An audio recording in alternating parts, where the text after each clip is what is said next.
Hi guys! Welcome back to my channel. So, nalang ko'y gusto i-review nga mini refrigerator nga inyong maganahan. Very interesting mga madam, no? So,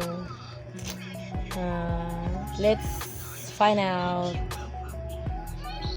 So, hi. So, gamay ra jud ni og space. So, ni ang sa taas ang freezer dayon ang iyang soft freezer dayon ang iyang sa ubos.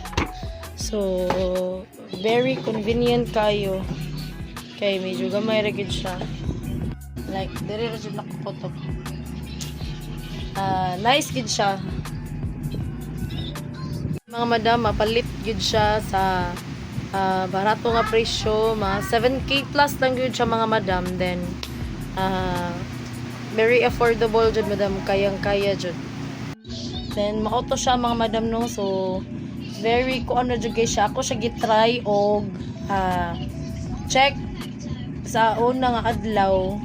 Reading ko sa kung sa meter is pagkasunod gabi ako siyang gi-check ug balik ang akong reading. So 1 kilowatt per day ra gid siya.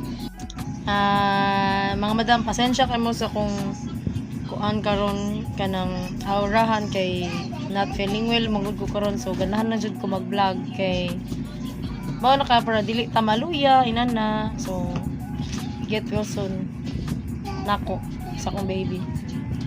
Then mga madam, no, dili gid siya dako og kaon. So kaya ra gid siya sa small family like 3 to 5 person na gid siya. Then goods na jud kayo.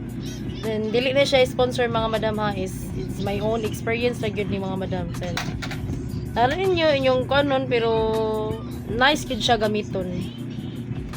Thank you mga madam for watching. Then mga madam, don't forget to follow my page and subscribe my YouTube channel kay para updated mo sa akong mga videos. Bye!